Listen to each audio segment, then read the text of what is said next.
röjan pening till ymesligt.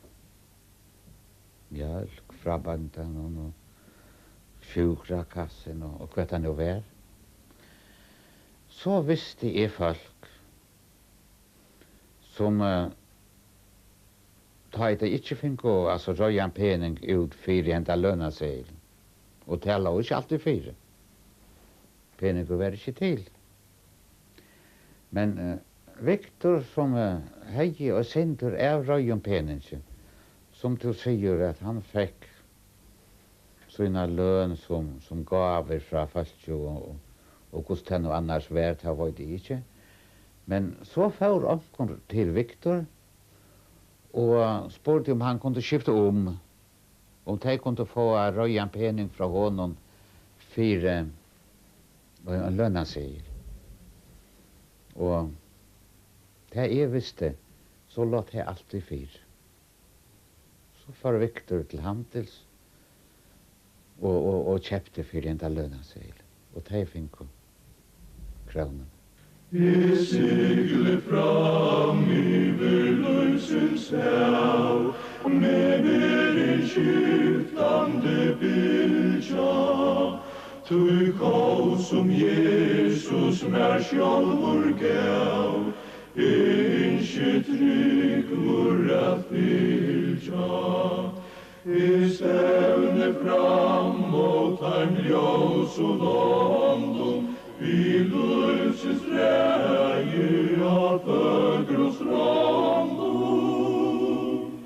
Är alltid sol och sommar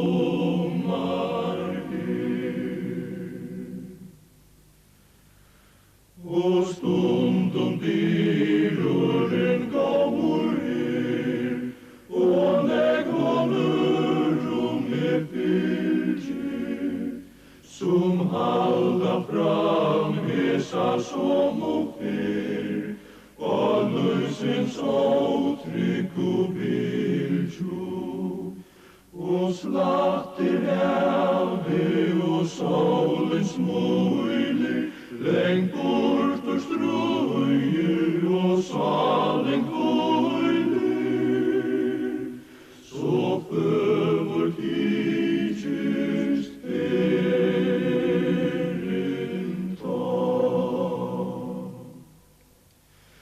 Men ofta ena vattnar nåt det tråande månde hitja.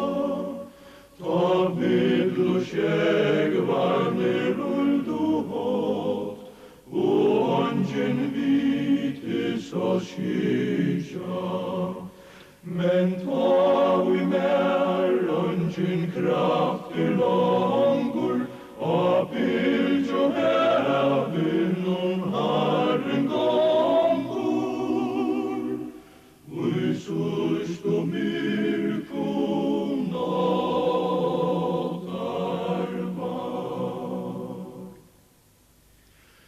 ta surste stormoren tagnar her och hansens ronder att homa och i ljóse glidrar ein annor ver ai henda öje mörkt homa och jaspes murar och perlor skydja och i glanses stävuren sasten lidja och sånger tonar mot himmel.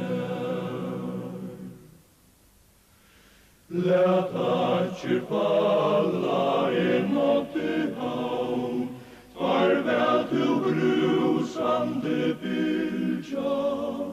I tryggt med lättje och Jesu famn, han som er vilde fylja.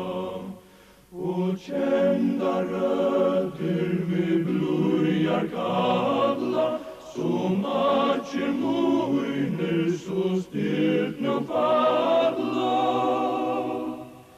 Vi löses ljus och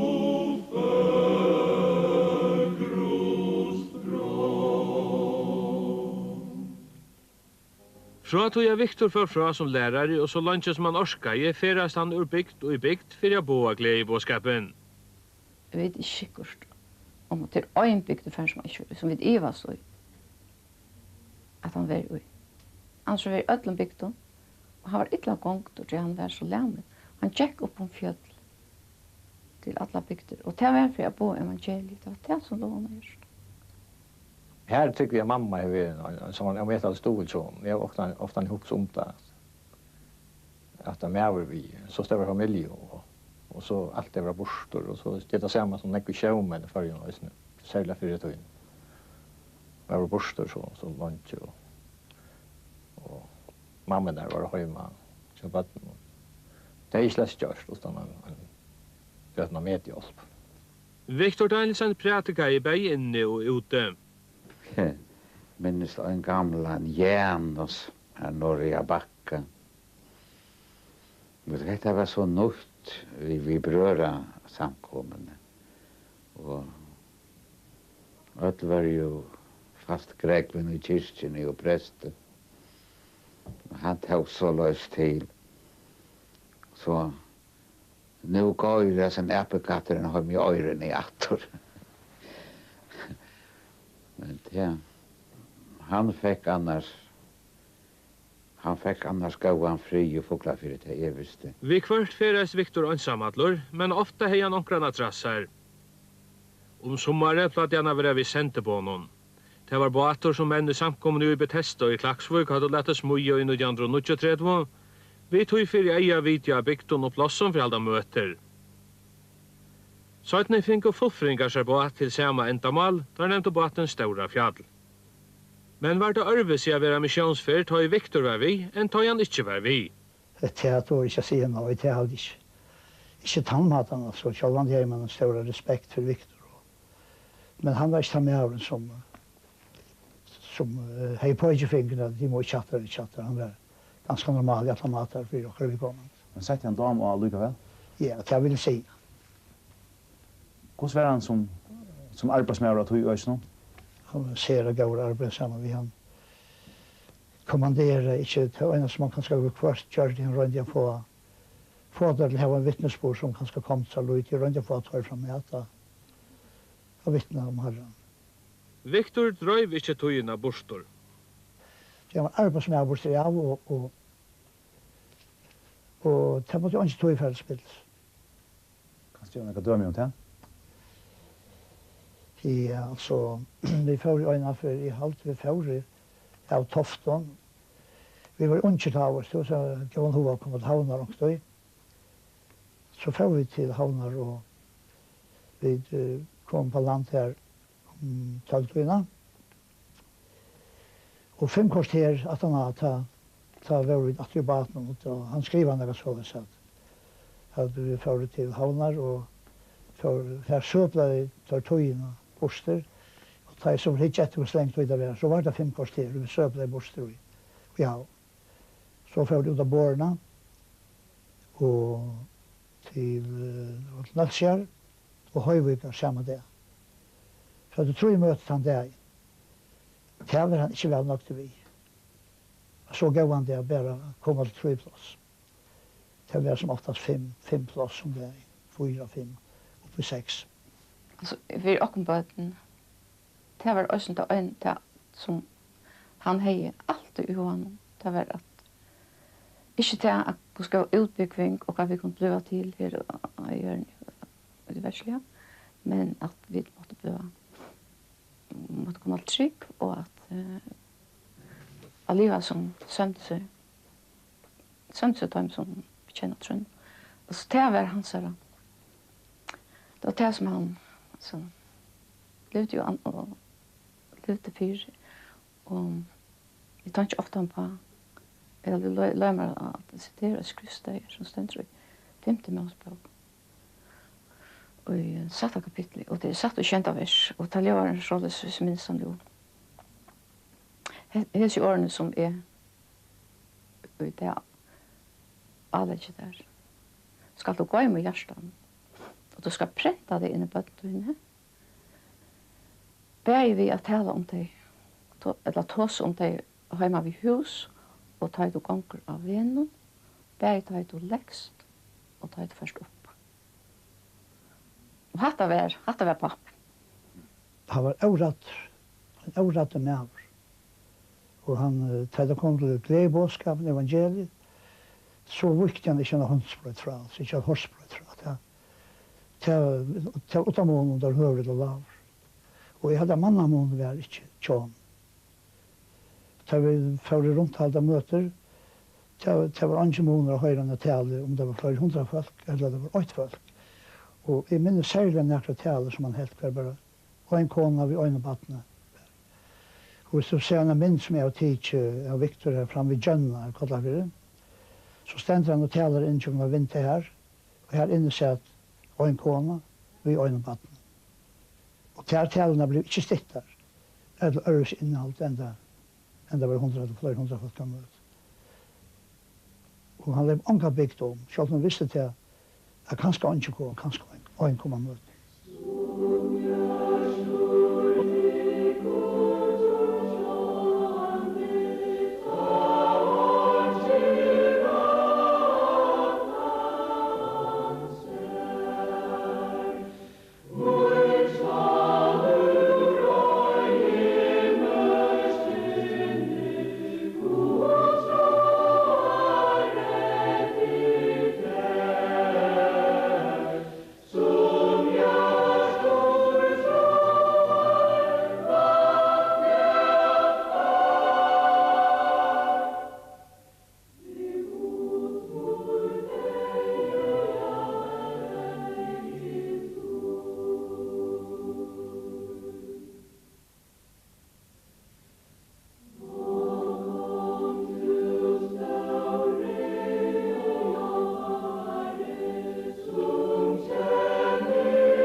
Monumentala størverket etter Victor Danielsen Bibelen som han omsett til førest.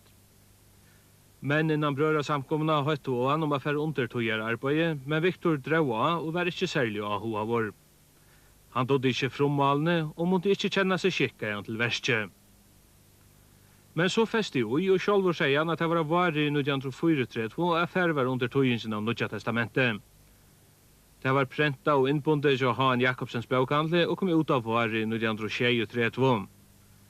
Konrad Johansen var kommet i Han Jakobsens bokhandel som bokhaldare i 1932, og han var sammen med brøren og Sigurd Berghammar, mitteln Victor og Prentsmyrna. Han kjøv prentaren og hetta skosmal. Og det kommer vel fra boken. Hon var, kan du säga, ikke prent vid lo igjen, og ikke feiler igjen. Så det er etnast bare vel.